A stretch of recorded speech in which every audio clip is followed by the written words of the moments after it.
सभी भक्तों और ईश्वर की संतानों को मेरा कोटि कोटि नमन तथा कोटि कोटि प्रणाम। जैसा कि हम सब जानते हैं कि हम श्रीमद् भागवत गीता का अध्ययन कर रहे हैं।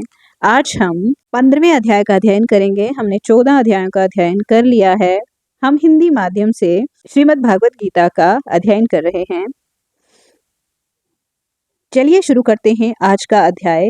जैसे कि आपको स्क्रीन पे दिख रहा होगा, पंचदशो अध्याय मतलब 15वां अध्याय। इस अध्याय में संपूर्ण जगत के कर्ता, हर्ता, सर्वशक्तिमान, सबके नियंता, सर्वव्यापी, अंतर्यामी, परम दयालु, सबके सुहृद, सर्वाधार, शरण लेने योग्य, सगुण, परमेश्वर, पुरुषोत्तम, भगवान के गुण, प्रभाव और स्वरूप का वर्णन किया गया है। एवं क्षर पुरुष, क्षेत्र अक्षर पुरुष, क्षेत्रज्ञ और पुरुषोत्तम परमेश्वर, इन तीनों का वर्णन करके क्षर और अक्षर से भगवान किस प्रकार उत्तम हैं, वे किस लिए पुरुषोत्तम कहलाते हैं, उनको पुरुषोत्तम जानने का क्या महात्म्य है और किस प्रकार उनको प्राप्त किया जा सकता है इत्यादि विषय भली भांति समझाए गए हैं। इसी कारण इस अध्याय का नाम पुरुषोत्तम योग रखा गया है। प्रसंग। अब उस सगुण परमेश्वर पुरुषोत्तम भगवान के गुण, प्रभाव और स्वरूप का एवं गुणों से अतीत होने में प्रधान साधन वैराग्य और भागवत शरणागति का वर्णन करने के लिए 15वें अध्याय का आरंभ किया जाता है। यहाँ पहले संसार में वैराग्य उत्पन्न कराने के उद्देश्य से 3 श्लोकों द्वारा संसार का वर्णन वृक्ष के रूप में करते हुए वैराग्य रूप शस्त्र द्वारा उसका छेदन करने के लिए कहते हैं।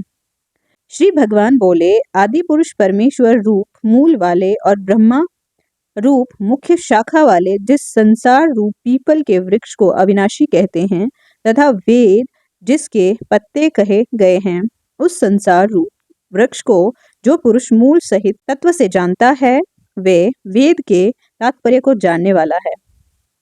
उस संसार वृक्ष की तीनों गुणों रूप जन के द्वारा बड़ी हुई एवं विषय भोग रूप कोपलों वाली देव, मनुष्य और तिर्यक आदि योनि रूप शाखाएं नीचे और ऊपर सर्वत्र फैली हुई हैं तथा मनुष्य लोक में कर्मों के अनुसार बांधने वाली अहंता, ममता और वासना रूप जड़ें भी नीचे और ऊपर सभी लोकों में व्याप्त हो रही हैं। इस संसार वृक्ष का स्वरूप जैसा कहा है वैसा वहां विचार काल में नहीं पाया जाता, क्योंकि ना तो उसका आदि है ना अंत है तथा ना इसकी अच्छी प्रकार से स्थिति हुई ही है। इसीलिए इस अहंता, ममता और वासना रूप अति दृढ़ मूलों वाले संसार रूप पीपल के वृक्ष को दृढ़ वैराग्य रूप शस्त्र द्वारा काटकर प्रसंग। इस प्रकार वैराग्य रूप शस्त्र द्वारा संसार का छेदन करके क्या करना चाहिए, अब इसे बतलाते हैं। उसके पश्चात उस परम पद रूप परमेश्वर को भली भांति खोजना चाहिए, जिसमें गए हुए पुरुष फिर लौटकर संसार में नहीं आते और जिस परमेश्वर से इस पुरातन संसार वृक्ष की वृत्ति विस्तार की को प्राप्त हुई है, उसी आदि पुरुष नारायण के मैं शरण हूँ। इस प्रकार दृढ़ निश्चय करके उस परमेश्वर का मनन और निधि ध्यासन करना चाहिए। प्रसंग। अब उपर्युक्त प्रकार से आदि पुरुष परम पद स्वरूप परमेश्वर की शरण होकर उसको प्राप्त हो जाने वाले पुरुषों के लक्षण बतलाए जाते हैं, जिनका मान और मोह नष्ट हो गया है, जिन्होंने आसक्ति रूप दोष को जीत लिया है, जिनकी परमात्मा के स्वरूप में नित्य स्थिति है और जिनकी कामनाएं पूर्ण रूप से नष्ट हो गई हैं, वे सुख दुख नामक धुंधुओं से विमुक्त ज्ञानी जन उस अविनाशी परम पद को प्राप्त होते हैं। प्रसंग।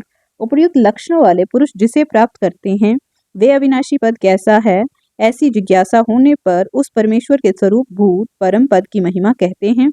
जिस परम पद को प्राप्त होकर मनुष्य लौटकर संसार में नहीं आते, उस स्वयं प्रकाश परम पद को न सूर्य प्रकाशित कर सकता है, न चंद्रमा और न अग्नि ही, वही मेरा परम धाम है।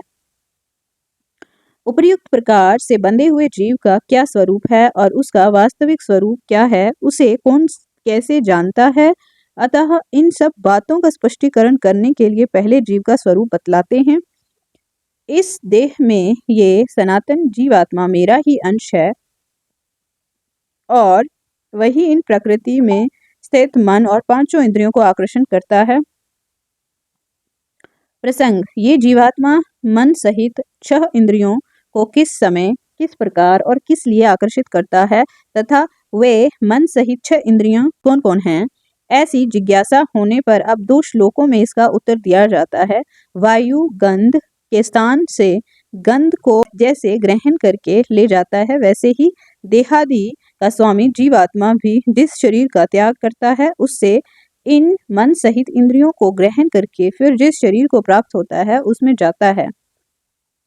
ये जीवात्मा श्रोत्र, चक्षु और त्वचा को तथा रसना, ग्राण और मन को आश्रय करके अर्थात इन सब के सहारे से ही विषयों का सेवन करता है।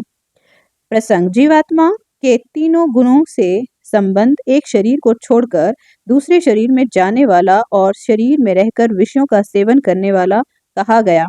अतएव ये जिज्ञासा होती है कि ऐसे आत्मा को कौन कैसे जानता है और कौन नहीं जानता। इस पर 2 श्लोकों में भगवान कहते हैं,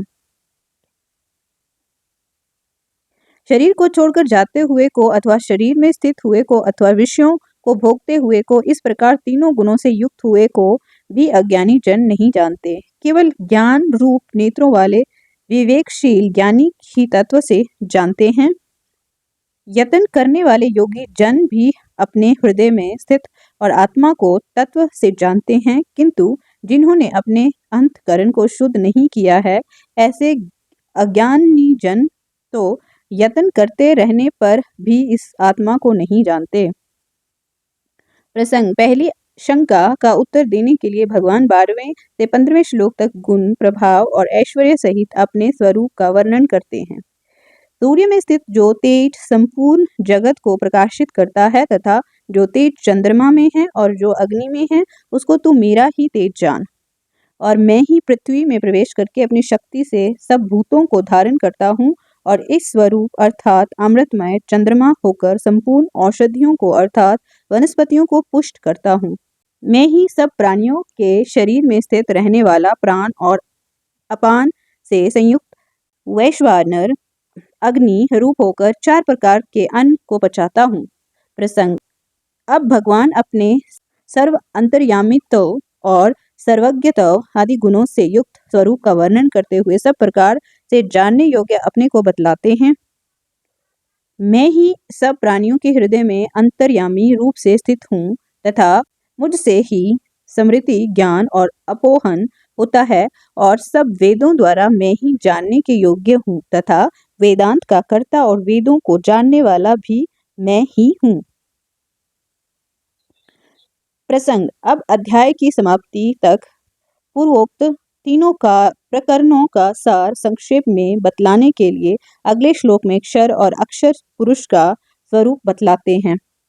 इस संसार में नाशवान और अविनाशी भी ये 2 प्रकार के पुरुष हैं। इनमें संपूर्ण भूत प्राणियों के शरीर तो नाशवान और जीवात्मा अविनाशी कहा जाता है। प्रसंग, इस प्रकार क्षर और अक्षर पुरुष का स्वरूप बतलाकर अब उन दोनों से श्रेष्ठ पुरुषोत्तम भगवान के स्वरूप का और पुरुषोत्तम होने के कारण का वर्णन 2 श्लोकों में करते हैं। इन दोनों से उत्तम पुरुष तो अन्य ही है, जो तीनों लोकों में प्रवेश करके सबका धारण पोषण करता है। एवं अविनाशी परमेश्वर और परमात्मा इस प्रकार कहा गया है,